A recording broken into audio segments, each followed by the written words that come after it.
So, అంటే ఇప్పుడున్న generation వాళ్ళు ఈ అంటే లైక్ ఏఐని కంప్లీట్‌గా యూజ్ చేసుకుంటున్నారంటారా? Very less ma'am. హార్డ్‌లీ 0.0001% పీపులే వాడుతున్నారు. హ్మ్. యాక్చువల్లీ అందరికీ ఏంటనంటే, మీరు గూగుల్ ఎప్పటి నుంచి వాడుతున్నారు చెప్పండి?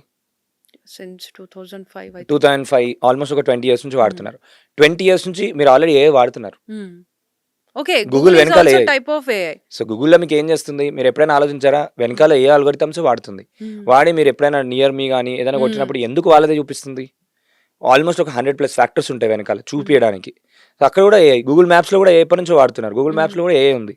ఓకే. గూగుల్ మ్యాప్స్‌లో మీరు ఇమాజిన్ చేసుకోండి. ఇప్పుడు నేను అమీర్‌పేట్ నుంచి ఇక్కడికొచ్చాను. ఇక్కడికొచ్చినప్పుడు ఆటోమేటిక్‌గా ఎవ్రీ‌వేర్‌లో జీపీఎస్ లొకేషన్ పెట్టుకుందా? లేదనంటే ఎట్లా పనిచేస్తుంది గూగుల్ మ్యాప్స్? గూగుల్ మ్యాప్స్ ఎలా పనిచేస్తుందంటే ముందొచ్చిన వాళ్ళు ఏదైతే ఉందో వాళ్ళు జీపీఎస్ ఆన్ చేసి ఉంటారు. ఓకే. వాళ్ళ డేటాని కాలిక్యులేట్ చేసుకొని మీరు నెక్స్ట్ టైమ్ వస్తున్నప్పుడు ట్రాఫిక్‌ని అనలైజ్ చేసుకొని మీకు చూపించేస్తుంది. ఓకే. వేరే వాళ్ళ డేటాని వెంటనే తీసుకుంటూ మీ డేటాని కూడా చేసుకుంటూ మీరు లొకేషన్ ఆన్ చేసినప్పుడు మనం చూపించేస్తుంది. అడిగిన దానికి ఇది అది కూడా ఏఐ.